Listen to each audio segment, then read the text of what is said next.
সুপ্রিয় শ্রোতা, প্রমাণিত অপ্রমাণিত সাব এপিসোড অল্প স্বল্প গল্পে আমরা আবার ফিরে এসেছি। আর আমার সাথে বরাবরের মতো আজকেও আছে উম্মে কুলসুম। আদাব ম্যাডাম, ভালো আছো তো? জি। আচ্ছা, দেখো আজকে কিন্তু আমাদের যে বিষয়বস্তু সেটি কোনো আইন বিষয়ক না, আইনের কারবারি যারা তাদেরকে নিয়ে আজকে কাপল জাজ পোস্টিং নিয়ে বা কাপল জাজ নিয়ে আমরা কথা বলবো।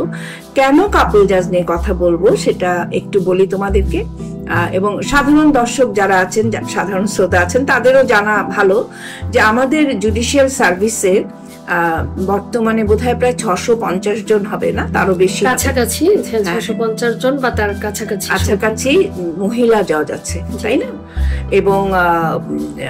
এবং কুলসুম, আমি বলি যে আমাদের প্রথম মহিলা জাজ ছিলেন জাস্টিস নাজমুরা সুলতানা, তারপরে দ্বিতীয় জাজ হিসাবে এসছেন জাস্টিস জিনাতারা, এবং তখন ওই একজন দুজন করে করে আমরা কিন্তু এসছিলাম। তখন মানে খুঁজে খুঁজে দেখতে হতো কতজন মহিলা। এখন কি ভালো লাগে, তাই না? কোর্টে গেলে পর প্রচুর মহিলা জাজরা আছেন। তো আজকে আমরা যে বিষয়টা বলবো, এই মহিলা জাজদের বেশ কিছু কাপল জাজ আছে, মানে তাদের সাথে আরেক জাজের বিয়ে হয়েছে এবং তারা একসাথে পোস্টিং পায়। তুমি কি বলবে এই যে একসাথে পোস্টিং এর ব্যাপারটা সম্পর্কে? তুমি আমাদেরকে একটু জানাবে কিছু, যে কিভাবে হলো, এই যে এটা রাইট হিসাবে আসলো কি করে বা কিছু? ধন্যবাদ ম্যাডাম। আমরা যখন চাকরিতে আসি 1994 সালে, তখন কিন্তু এই বিষয়টা এতটা প্ল্যাটফর্ম তখনও গড়ে উঠেনি যে যারা কাপল জাজ, তখনও ছিল কয়েকজন কাপল ছিলেন, তো তারা একই সাথে পোস্টিং পাবে এরকম কোনো নিয়ম তখনও গড়ে উঠেনি। তো তখন আমি দেখেছি যে বাংলাদেশ মহিলা জাজ অ্যাসোসিয়েশনের বার্ষিক সম্মেলনে আপনারা কিন্তু এই বিষয়টাকে অনেক গুরুত্বের সাথে তুলে ধরেছেন, এবং আমরা কিন্তু প্রথমবারের মতো বাংলাদেশ নারী বিচারকের পক্ষ থেকে বাংলাদেশের প্রধান বিচারপতি মহোদয়গণকে সংবর্ধনা প্রদানের অনুষ্ঠান করেছিলাম, এবং সেই সংবর্ধনা অনুষ্ঠানে আমরা বিষয়ভিত্তিক কিছু বিষয় তুলে ধরতাম যে নারী বিচারকদের কর্মক্ষেত্রে কি কি সমস্যা। তো সেই সমস্যাগুলোর মধ্যে শুধু যে নারী বিচারক সংক্রান্ত সমস্যা ছিল তা না, বিচার বিভাগীয় কর্মকর্তা হিসেবে তারা কি কি সমস্যা ফেস করে, যেমন আবাসন সমস্যা, তারপর তাদের যদি স্বামী স্ত্রী বিচার জাজ হন তাহলে তারা একত্রে পোস্টিং না পাওয়ার কারণে তাদের যে চ্যালেঞ্জ, সেই ধরনের সমস্যা, এরকম অনেক বিষয়গুলো আমরা বিষয়ভিত্তিক অনেক সমস্যা তুলে ধরতাম। এবং সেই প্রোগ্রামগুলোতে যেহেতু একই সাথে একই মঞ্চে আমাদের মাননীয় প্রধান বিচারপতি মহোদয় এবং আইনমন্ত্রী মহোদয় থাকতেন, যারা নীতি নির্ধারণী পর্যায়ে সিদ্ধান্ত গ্রহণ করেন, তারা এই বিষয়গুলোকে কিন্তু খুবই গুরুত্বের সাথে নিয়েছেন। এবং আমার একটা কথা বলতে খুব ভালো লাগছে যে আমরা কিন্তু তখন যে নারী বিচারকদের বিদেশে প্রশিক্ষণ বা উচ্চশিক্ষা, এই বিষয়টাকেও কিন্তু আপনারা বলতেন যে এটাও তোমরা হাইলাইট করবা, এটাও তুলে ধরবা। আমরা যদি এখন পরিসংখ্যান দেখি তাহলে দেখবো যে আমাদের যারা কাপল জাজেস এখন আছে তাদের কিন্তু সিংহভাগ, আমি এই মুহূর্তে আমার হাতে কোনো পরিসংখ্যান নেই, আমরা হয়তো ধারাবাহিক আলোচনায় কখনো আবার ভবিষ্যতে সেই পরিসংখ্যান তুলে ধরতে পারবো। আশা করি আমরা 70 থেকে 80% কাপল জাজেসরা এখন একসাথে আছে। এবং আমার মনে হয় যারা নেই খুব শর্ট টাইমের মধ্যে তারা আবার একসাথে, কোনো কারণে হয়তো তাদের একসাথে পোস্টিংটা হচ্ছে না, কোনো বিশেষ কারণে বা কোনো কম বেশি, হয়তো একটা লটে চলে গেছে ওয়াইফ, পরের লটে হাজবেন্ড যাচ্ছে, এরকম হয়, অথবা কখনো কোনো বিশেষ কারণে যদি, কিন্তু সেটা এক্সেপশনাল। নরমালি সব কাপল জাজরা এক স্টেশনে বদলি হয়।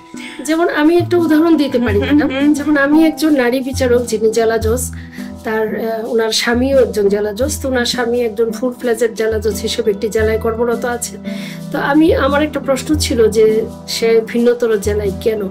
তো তখন কিন্তু সেই নারী বিচারক বলেছেন যে না, আমি এখানে বেটার অবস্থায় আছি, কারণ আমার ছেলে মেয়ে দুটোই স্কুল এবং কলেজ পরীক্ষার্থী, এসএসসি ও এইচএসসি পরীক্ষার্থী, আমি চাচ্ছি না ওদের স্কুল কলেজ চেঞ্জ করতে, সে একটা মেগা সিটিতে আছে, সেই জন্য সে চাচ্ছে তার স্বামী থেকে দূরে থেকেই এখন বাচ্চাদের পড়াশোনাকে বেশি ফোকাস করতে। তো ভিন্নতর কিছু না হলে এমনই হয়তো কোনো রিজনেবল গ্রাউন্ডে তারা পৃথক থাকে, আদারওয়াইজ কিন্তু আমাদের কর্তৃপক্ষ তাদেরকে একত্রে পোস্টিং দিতে চেষ্টা করছে। কুলসুম, এই কাপল জাজ এই বিষয়বস্তুটা আমি কেন আজকে আলোচনার জন্য নিলাম সেটার পিছনে একটা গল্প আছে, গল্প না ঠিক একটা অনুরোধ আছে। এই বিষয়বস্তু সম্পর্কেও কিন্তু বলার জন্য আমাকে অনুরোধ করেছিল কিছু কাপল জাজ। খুব ভালো। হ্যাঁ, তারা বলেছে যে ম্যাডাম আপনারা তো অনেক কিছু নিয়ে বলছেন, এই কাপল জাজ নিয়ে একটু বলবেন। তো আমি প্রথমে ভাবলাম যে এটা বলার কি আছে, কিন্তু পরে দেখলাম, আমি এটা তোমার সাথে আমি এটা শেয়ার করেছিলাম, তুমি বলেছিলে যে হ্যাঁ আমারও কিছু কথা আছে, আমিও দেখেছি কথা আছে। কেন আমরা এই কাপল জাজকে আজকে সিলেক্ট করলাম? এক নম্বর, যে কাপল জাজদের একসাথে পোস্টিং হয় সেটা ঠিক আছে, এই যে একসাথে পোস্টিং হওয়ার কারণে তোমার যখন কিনা একই হাজবেন্ড ওয়াইফ দুজনেই একই জায়গায় কাজ করছে, একই কাজ, যেমন ওয়াইফ অ্যাডিশনাল ডিস্ট্রিক্ট জাজ, হাজবেন্ডও অ্যাডিশনাল ডিস্ট্রিক্ট জাজ, তারা দুজনেই কিন্তু মার্ডার কেস করছে। কিন্তু দেখা যাচ্ছে যে মার্ডার কেস যখন মানে হাজবেন্ড মার্ডার কেস করছে, তখন দেখা যাচ্ছে যে এখানে সংসার করছে বা কিছু করছে এবং সেও কিন্তু মার্ডার কেস করছে। জি, মানে আমি যেটা বুঝতে পারছি ম্যাডাম, আপনি যেটা বলতে চাচ্ছেন যে নারী বিচারক যিনি, তিনি কিন্তু একই স্টেশনে থাকা সত্ত্বেও তিনি তার সংসারের দায় দায়িত্ব প্রতিপালন করে, তার বাচ্চাদের প্রতি বাড়তি দায়িত্ব পালন করে, তার স্বামীর সমান দায়িত্বটাই আবার বিচারিক ক্ষেত্রে তাকে পালন করতে হচ্ছে। তো আমাদের যেটা বেসিক প্রিন্সিপাল ছিল যে দুজন একসাথে থাকলে দুজন দুজনার কাজের সহায়ক হবে। এই ক্ষেত্রে যদি ওই স্বামী ভদ্রলোক, স্ত্রী বিচারক যিনি, তার প্রতি একটু সহায়তার হাত বাড়িয়ে দেন, তাহলে আমার মনে হয় যে ঘরের কাজেও বা বাচ্চাদের খেয়াল করার কাজে, তাহলে মনে হয় দুইজনেরই দায়িত্ব পালনটা সহজ হয়। এই বিষয়বস্তুটা নিয়ে যখন আমি কথা বলেছিলাম দু চারজনের সাথে, দু চারজন কাপল জাজের সাথে আমি কথা বলেছিলাম যে আমরা কি মানে আমি জানতে চাচ্ছিলাম যে তাদের মেরিট আর ডিমেরিটটা কি এই যে একসাথে পোস্টিং এর জন্য।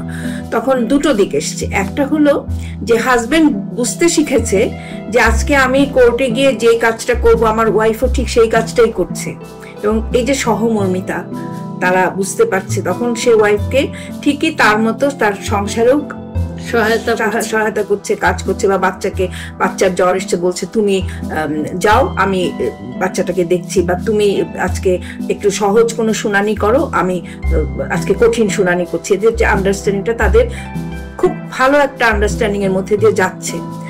আরেকটা চিত্র এসছে, যেমন মনে করো যে যিনি পুরুষ জাজ তিনি যাচ্ছেন, আর 10 জন কর্মজীবী পুরুষের মতো চলে যাচ্ছেন, ওয়াইফ সমস্ত সামলিয়ে টামলিয়ে তিনিও যাচ্ছেন মার্ডার কেস করতে, কিন্তু তার পুরো দায়িত্বটা নিয়ে।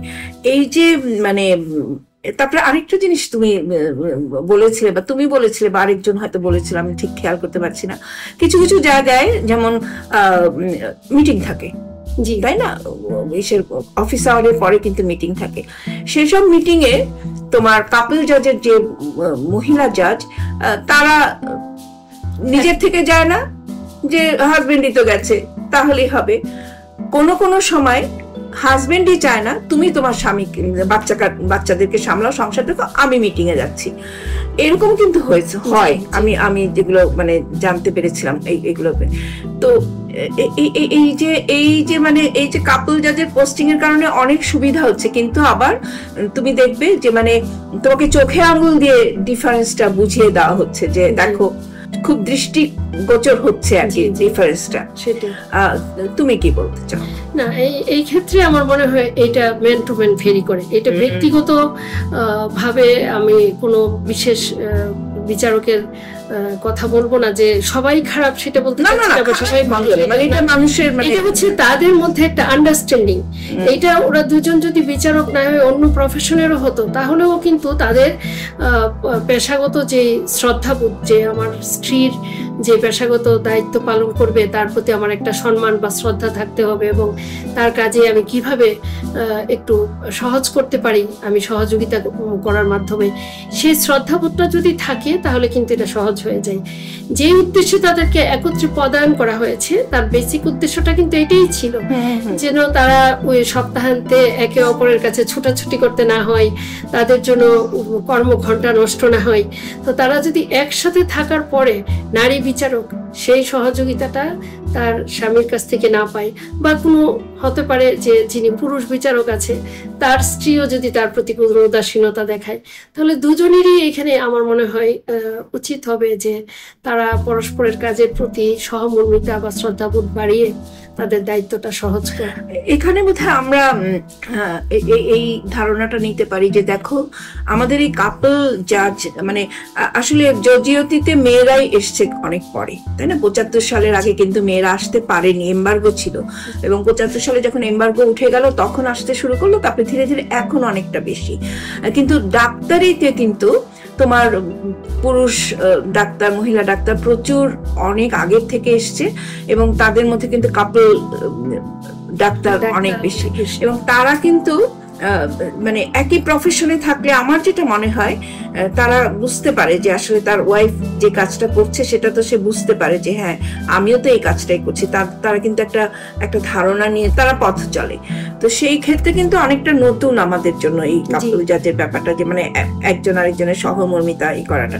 আমাকে একজন মহিলা জাজ আমাকে বলেছিল যে ম্যাডাম আমরা সবসময় বলি যে পুরুষরা আমাদেরকে সহযোগিতা করে না, বা আমার স্বামী আমাদের সহযোগিতা করে না, কিন্তু এই ধারণাটা ভুল। মানে ভুল মানে কি, মানে অনেকেই করে। ও বলেছিল আমাকে যে ও যখন অ্যাডিশনাল ডিস্ট্রিক্ট জাজ, ও যখন মার্ডার কেস শোনে তখন ওর হাজবেন্ড হালকা সিভিল কেস টেস এগুলো রাখে, কারণ মার্ডার কেস শোনার সময় তুমিও জানো, তুমিও মার্ডার কেস করেছো, খুব একটা মানসিক দিক থাকে, একটা চাপের মধ্যে, সবসময় চাপের মধ্যে থাকে। মানে সংসারের কাজ আমরা করি ঠিকই, করতে হয় মেশিনের মতো করি, কিন্তু মাথার মধ্যে কিন্তু ওইটাই করে, তো সেই সময়টা খুব চাপ যায়। তো ও বলছিল যে আমার হাজবেন্ড তখন হয়তো, এবং তখন দেখা গেলো যে আমার বাচ্চার খুব জ্বর, তখন বলে যে ঠিক আছে দুপুরে তুমি যাবে না, আমি বাচ্চাকে গিয়ে মাথা ধুয়ে স্পঞ্জ করে দিয়ে আসবো, তুমি তোমার কাজ নিয়ে থাকো। তো এরকম কিন্তু আছে, এবং এটা কিন্তু বাড়ছে দিনকে দিন। কারণ আমাদের মায়েরা কি শিখিয়েছে? আমাদের মায়েরা শিখিয়েছে বড় ভাই আছে, ভাইকে বড় মাথাটা দিতে হবে মাছের, তাকে সবকিছু সুবিধা দিতে হবে, তারপর যদি কিছু থাকে তুমিই করো। এরকম কিন্তু আমরা বড় হয়েছি। কিছু কিছু পরিবার আলাদা, সেগুলো এক্সেপশন, কিন্তু আমরা জানি যে আমার বাবা সংসারে কাজ করবে না, আমার ভাই সংসারে কাজ করবে না, আমার স্বামী সংসারে কাজ করবে, কিন্তু সেখান থেকে আমরা ভেঙে এসেছি। কারণ আজকে মেয়েরা যখন বাইরে বের হচ্ছে, কর্মক্ষেত্রে আসছে, স্বভাবতই এই মানে দুজনের সহযোগী হিসাবে কাজ না করলে হবে না। তো সেই কনসেপশনটা বেশ অনেকদিন ধরে এসছে। তো এই যে কাপল জাজের ব্যাপারটা আমরা বিশেষভাবে বললাম এই কারণে যে জর্জিওতিটা কিন্তু বিচার কাজটা কিন্তু এত সহজ না।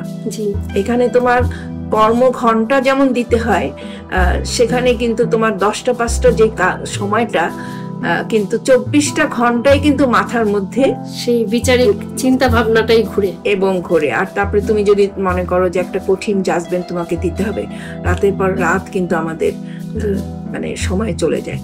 তো সেই ক্ষেত্রে কাপল জাজ মানে এই যে বিষয়বস্তুটা আমরা নিয়েছি, আমি অ্যাপ্রিশিয়েট করব, ধন্যবাদ জানাবো সেই সব পুরুষ জাজদের প্রতি যারা এগিয়ে এসছে তার সংসারে, এবং আমরা নিশ্চয়ই আশা করতে পারি যে যারা আজকে যদি আমাদের এই আলোচনা মানে তাদের ভালো লাগে, বা তাদের মানে একজনও যদি মনে করে যে হ্যাঁ ঠিক আছে, তাই তো একটু চিন্তা করার কিছু বিষয় আছে, তাহলে বোধহয় আমাদের জন্য বেশ ভালোই লাগবে, তাই না? জি অবশ্যই।